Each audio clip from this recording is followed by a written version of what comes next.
Ji, in today's lecture we will talk about product validation. Product validation क्या है?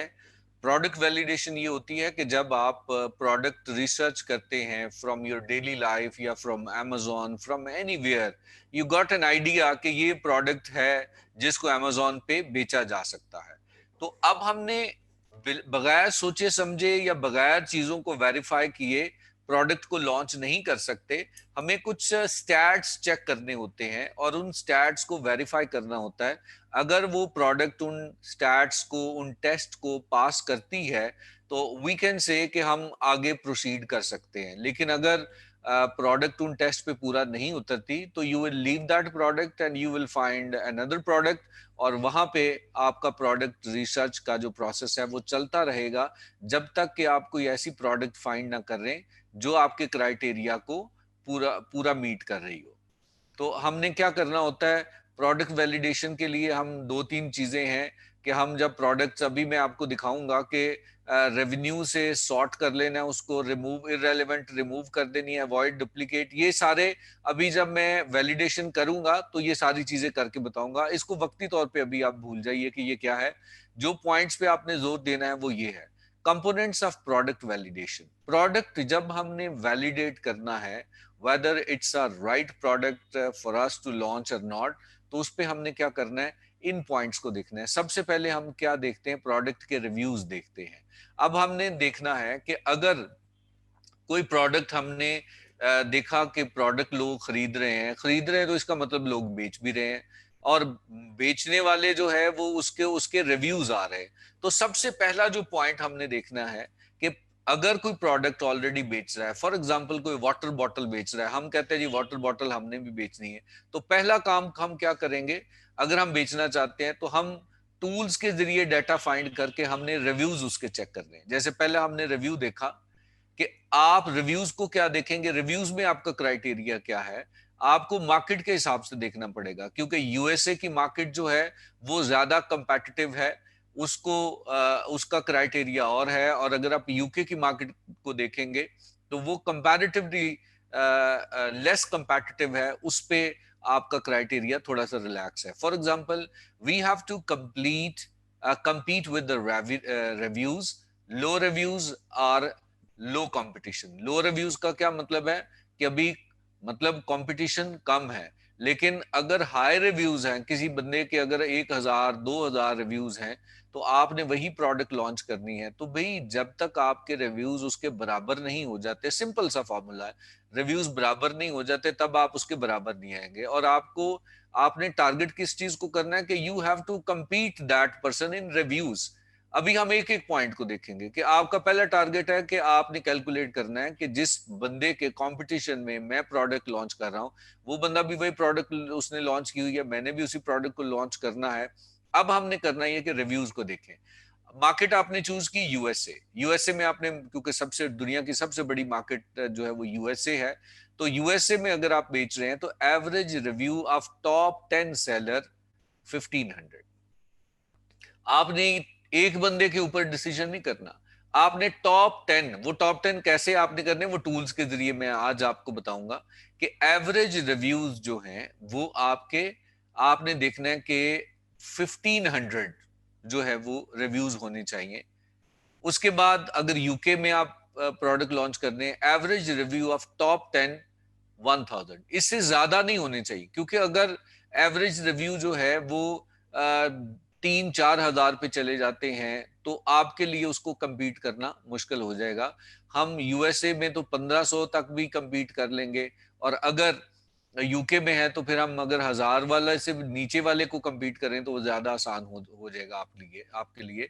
तो इसमें रिव्यूज का क्या मतलब है, रिव्यूज वो रिव्यूज हैं जो कस्टमर, जो बायर आपके प्रोडक्ट के ऊपर रिव्यूज दे रहे होते हैं. तो हाई रिव्यूज का क्या मतलब है, ज्यादा कंपटीशन है और मोर एडवर्टीजमेंट आपकी कॉस्ट आएगी. ज्यादा रिव्यूज का मतलब है कि मोर सोशल प्रूफ. लोग जब चीजें परचेज करते हैं तो वो आपके रिव्यूज को देखते हैं, रिव्यूज अच्छे होते हैं तो वो आपसे परचेज करेंगे. लेकिन अगर आपने नई प्रोडक्ट लॉन्च करनी है और आप देख रहे हैं कि आपका कंपेटिटर है, उसके 5000 रिव्यूज हैं, अब आप ये सोचिए कि आप प्रोडक्ट सेम लॉन्च कर देते हैं, प्राइस में थोड़ा सा फर्क भी आ जाता है, वो प्रोडक्ट $20 की बेच रहा है, आप प्रोडक्ट $18 की बेचते हैं, बट एज अ सेलर अगर आप अमेजोन पे जाते हैं प्रोडक्ट खरीदने के लिए, तो obviously you will never buy a product with zero review. Zero review के साथ कभी भी नहीं, आप रिस्क नहीं लेंगे। आप क्या करेंगे कि चलो $2 महंगी है, लेकिन भाई लोगों ने 5,000 लोगों ने रिव्यू किया है, तो ट्रस्ट वर्दी है। लेकिन इस चीज को सोचना कि भाई जिनके रिव्यूज नहीं होते वहां से लोग प्रोडक्ट नहीं लेते, ऐसी भी बात नहीं है।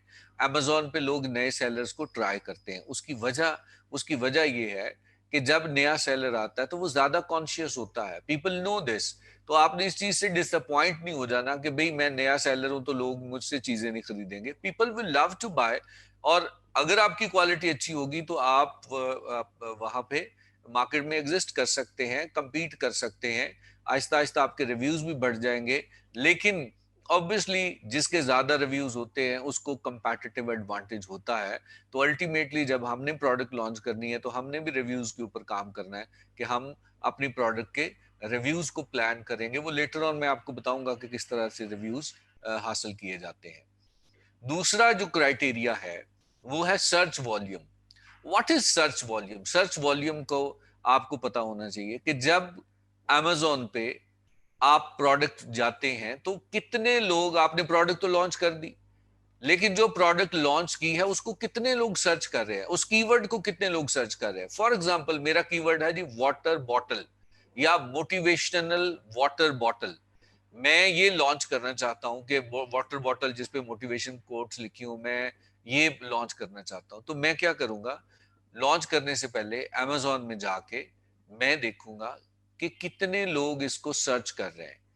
अब सर्च करने का मतलब है कि ज्यादा से ज्यादा लोग सर्च कर रहे हैं, तो ऑब्वियसली इसमें आपका सर्च वॉल्यूम जो है वो ज्यादा होगा, तो आपके लिए आसान हो जाएंगी चीजें। आपका प्रूफ मिल जाएगा कि हाँ जी यहाँ पे जो है वो लोग सर्च कर रहे हैं। इस स्लाइड पे खैर ये रिव्यूज वाली है, ये मैं अपडेट कर दूंगा। तो आपने सर्च वॉल्यूम को भी देखना है, वो सर्च वॉल्यूम लेटर ऑन आगे स्लाइड आ जाएगी। तीसरा जो क्राइटेरिया है दैट इज प्राइस। प्राइस के ऊपर हमने बात करनी है, हमने चेक करना है कि प्राइस जो है वो क्या है। और प्रोडक्ट की प्राइस बड़ी इंपॉर्टेंट है। ये कहा जाता है, मैंने बेसिक क्राइटेरिया में आपको बताया था कि आपने प्राइस रेंज जो रिकमेंडेड है उसके अंदर रहना है। अगर आप यूएसए में बेच रहे हैं तो $15 से $40 के अंदर सेफ जोन है। ऐसी प्रोडक्ट आपने बेचनी है जो $15 से $40 के दरमियान बिक रही हो। और अगर आप यूके में हैं तो $12 से $25 पाउंड जो है उसकी प्रोडक्ट प्राइस को आपने चूज करना है। क्योंकि शुरू में देखें, यू कैन टेक मतलब कैलकुलेटेड रिस्क लेना है, आप बड़ा रिस्क नहीं ले सकते, इसलिए इन चीजों को देखना होता है। तो प्राइस के फैक्टर को भी देखना है कि प्रोडक्ट उस पर आ रही है कि नहीं। हमने देखा जी कि रेंज शुड बी बिटवीन 15 यानी 14.99 टू 39.99, यही $15 से $40 के दरमियान होनी चाहिए। If lower then 14.99 then no margin. आप कहते हैं कि सर अगर कोई $10 की चीज बिक रही है तो वो तो ज्यादा आसान है हमारे लिए उसको सोर्स करना। लेकिन भाई हमारा अमेजोन पे मकसद सिर्फ प्रोडक्ट बेचना नहीं है, प्रॉफिट बनाना है। तो प्रॉफिट मार्जिन कम होगा अगर आपकी प्रोडक्ट $15 से कम है। तो that is why we always recommend that you should go for a product with the price range between 14.99 to 13.99. If higher than 39.99 then high product require budget requirement, फिर आपको ज्यादा बजट चाहिए। मैंने शुरू में भी बात की, तो रेंज जो है फॉर यूके आपको 11.99 टू 24.99 पाउंड होनी चाहिए। तो ये प्राइस रेंज को हम चेक करेंगे। नेक्स्ट रेवेन्यू हमने देखना है कि जो प्रोडक्ट हमने लॉन्च करनी है, जो लोग ऑलरेडी बेच रहे हैं उसके जो टॉप 10 सेलर हैं वो कितना प्रॉफिट बना रहे हैं। अगर तो वो प्रॉफिट बना रहे हैं तो हम भी प्रॉफिट बना लेंगे। और अगर भाई जो ऑलरेडी लोग बेच रहे हैं वो प्रॉफिट नहीं बना रहे तो आप कोई मैजिकल प्रोडक्ट लेके नहीं आ रहे। आप उसमें बेशक थोड़ी बहुत वेरिएशन करेंगे, बट आपकी प्रोडक्ट तो वही है। इसका मतलब है कि अगर वो रेवेन्यू नहीं बना रहे तो अमेजोन के ऊपर उसकी डिमांड नहीं है, तो you should not invest in that product.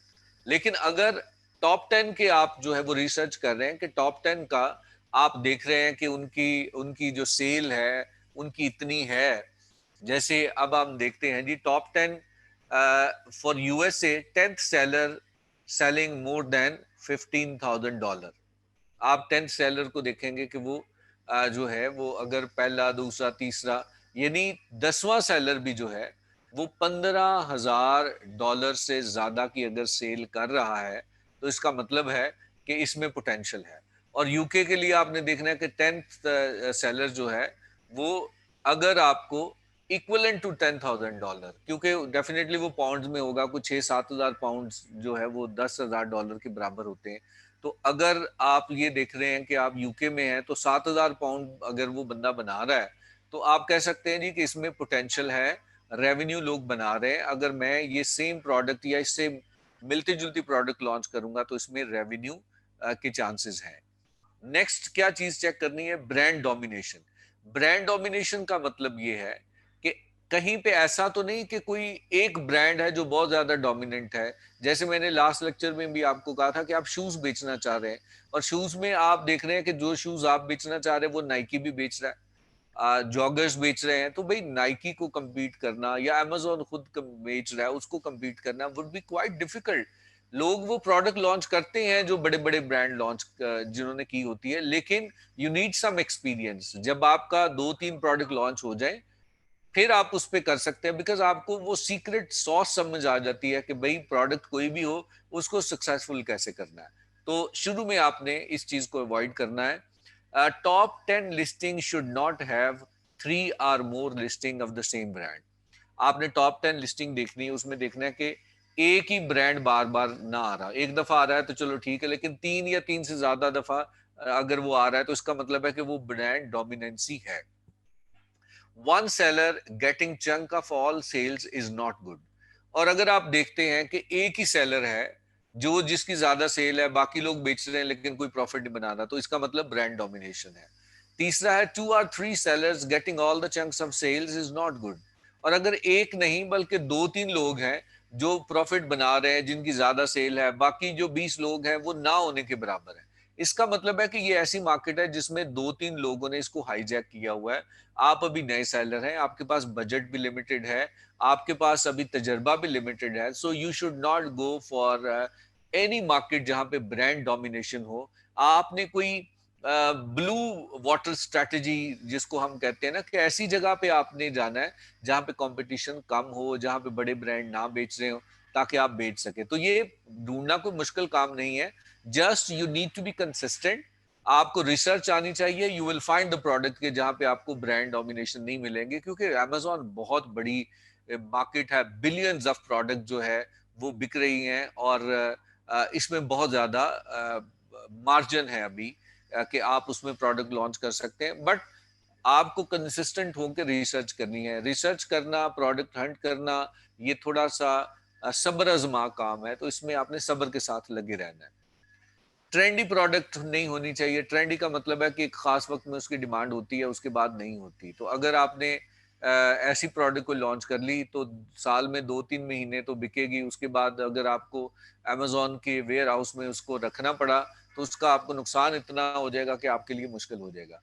Product should not be trending और use Google trend of 5 year against keyword. जिस कीवर्ड को आपने करना है, जिस प्रोडक्ट को आपने लॉन्च करना है, उसका 5 साल का ट्रेंड चेक कर लें। गूगल के भी चेक कर सकते हैं और अभी मैं आपको बताऊंगा कि आप जो टूल्स के जरिए, जो टूल आज मैं बताने वाला हूँ हीलियम 10 का, उसके जरिए भी आप इसको चेक कर सकते हैं।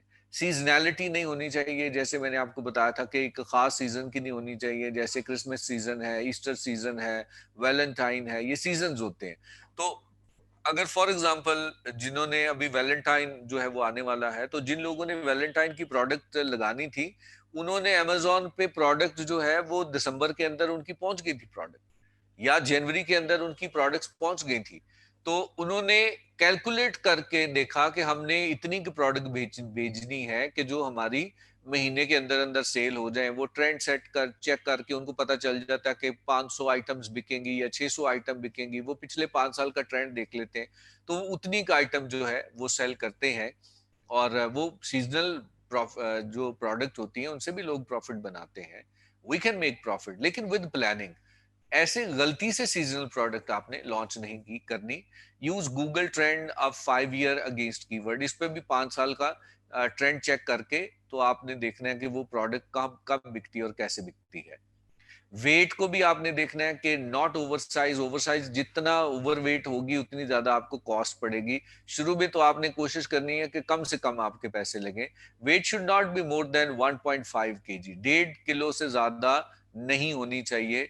आप ये स्टैंडर्ड बना लें कि ये आपकी वैलिडेशन है। अगर प्रोडक्ट महंगी है, मतलब हैवी है, तो अभी शुरू में हम उस प्रोडक्ट को लॉन्च नहीं करेंगे। रेटिंग फिर हमने हमने देखना है कि प्रोडक्ट की जो लोग रेटिंग दे रहे हैं वो क्या है। अभी जस्ट कॉन्सेप्ट को अंडरस्टैंड कीजिए, मैं टूल में आपको बताऊंगा कि ये सारी चीजें कैसे चेक करते हैं। Average rating of the top 10 should be above 4.2, 5 में से 4.2 रेटिंग होनी चाहिए भाई उस प्रोडक्ट की जो मैंने लॉन्च करनी है। क्यों? क्योंकि अगर 4.2 से कम होगी तो इसका मतलब ये है कि प्रोडक्ट के अंदर कोई ऐसा फॉल्ट है कि जिसकी वजह से लोग उसको लाइक नहीं कर पा रहे, तो वो प्रोडक्ट नहीं लॉन्च करनी चाहिए। लेकिन अगर आप रिव्यूज को एनालाइज भी करते हैं, आप देखते हैं कि भाई अगर इसका किसी प्रोडक्ट का रिव्यू फॉर एग्जांपल 4.2 से कम है, 3.5 है, तो मैं सिर्फ उसको छोड़ नहीं सकता। इसके अंदर टूल्स होते हैं जिसको हम रिव्यू एनालाइजर कहते हैं, रिव्यू इनसाइट्स होती हैं, उनको हम चेक कर सकते हैं। वहां से हमें अंदाजा होता है कि रिव्यूज में क्या क्या पॉइंट्स हैं, किस वजह से लोग बैड रिव्यूज दे रहे हैं, तो वहां से भी आपको बहुत सारे आइडियाज मिल जाते हैं कि किस तरह से आप चीजों को लेके चलेंगे। लिस्टिंग लाइफ हमने देखनी है। लिस्टिंग लाइफ का मतलब है कि कब कब जो है वो लोगों ने बेचना शुरू किया। फॉर एग्जाम्पल, अगर मैं प्रोडक्ट 6 महीने पहले बेचना शुरू की तो मेरी जो प्रोडक्ट की लिस्टिंग लाइफ है दैट इज 6 मंथ।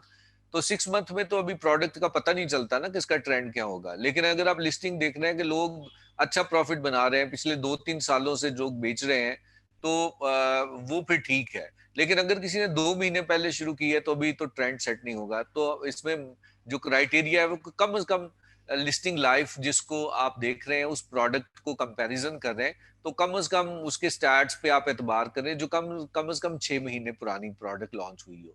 अभी जो कल प्रोडक्ट लॉन्च हुई है उसके स्टैट्स आपको सही इंफॉर्मेशन नहीं देंगे। Average life of the top seller should be more then 6 month. कि जो टॉप सेलर है जिसको हम देख रहे हैं, जिसको इंस्पिरेशन लेके जिसके जितना हम वो 6 मंथ से ज्यादा उसकी लाइफ जो है वो होनी चाहिए, उससे कम नहीं होनी चाहिए। नेक्स्ट है जी वैल्यू एडिशन।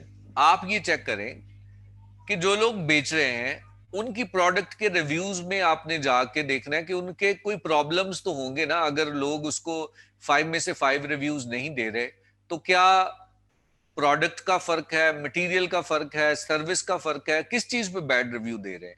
आप उस चीज को मीट करेंगे। दूसरा ये है कि अक्सर आप देखते हैं कि आप मॉल में कोई चीज लेने जाते हैं तो एक प्रोडक्ट के साथ उन्होंने एक दूसरी चीज गिफ्ट, छोटी सी चीज जो है वो गिफ्ट बांधी होती है।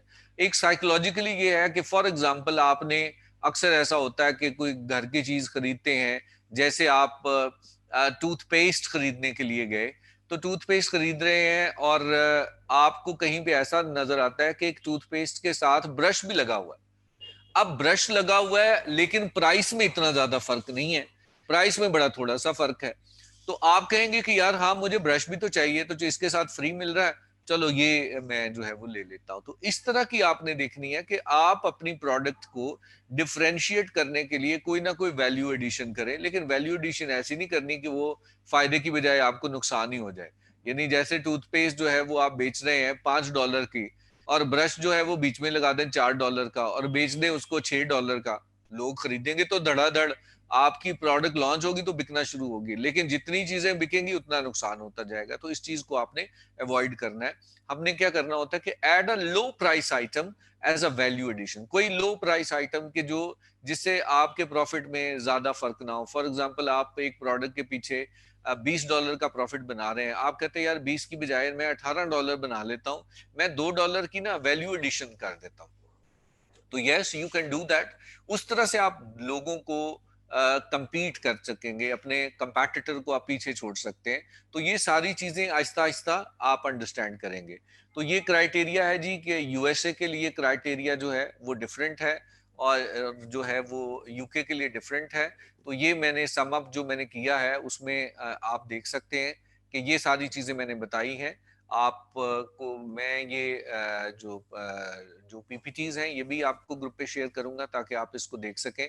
तो यही चीज़ें जो मैंने बताई हैं कि एवरेज रिव्यू इतने होने चाहिए, सर्च वॉल्यूम मिनिमम जो है आपका कोई 1200 जो है होना चाहिए कि इस पे सॉरी 12,000 जो है वो इसका होना चाहिए। इसी तरह एवरेज सेलिंग प्राइस जो मैंने बता दी है, रिव्यूज भी रेवेन्यू बता दिया है। अमेज़न एज़ अ सेलर ना हो तो ज़्यादा बेहतर है, लेकिन अगर है तो 3 से ज़्यादा दफ़ा नहीं आना चाहिए। ये मैंने यूएसए के लिए आपको क्राइटेरिया बताया है। यूरोप के लिए है क्राइटेरिया थोड़ा डिफरेंट है। इसको भी आप रिव्यू कर लीजिएगा कि इसका क्राइटेरिया ये नहीं, ये वो क्राइटेरिया है कि इसकी बेस पे आप डिसाइड करते हैं कि मैं ये प्रोडक्ट बेचूंगा या नहीं बेचूंगा, प्रोडक्ट लॉन्च करूंगा कि नहीं करूंगा। जो चीजें आपने अवॉइड करनी है, ओवरसाइज प्रोडक्ट नहीं होनी चाहिए, हैजमेट नहीं होनी चाहिए। जिस तरह बैटरीज हैं तो वो प्रोडक्ट जो है वो इस तरह की बैटरी, इस तरह की प्रोडक्ट हैजमेट होती हैं। कोई वेपन रिलेटेड नहीं हो, कोई ऐसी प्रोडक्ट ना हो कि जिसके ऊपर किसी ने पेटेंट कराया हो, रजिस्ट्रेशन कराई हो। इजीली ब्रेकेबल नहीं होनी चाहिए, लिथियम या बैटरीज वगैरह नहीं होनी चाहिए। कोई रिस्ट्रिक्टेड प्रोडक्ट नहीं होनी चाहिए। अमेजोन के ऊपर कुछ प्रोडक्ट के ऊपर रिस्ट्रिक्शंस होती हैं, कुछ गेटेड प्रोडक्ट होती हैं, उनको अप्रूव करवाना पड़ता है। तो ऐसी प्रोडक्ट आपने शुरू में नहीं लॉन्च करनी, आपने सिंपल प्रोडक्ट लॉन्च करनी है। तो this is about the criteria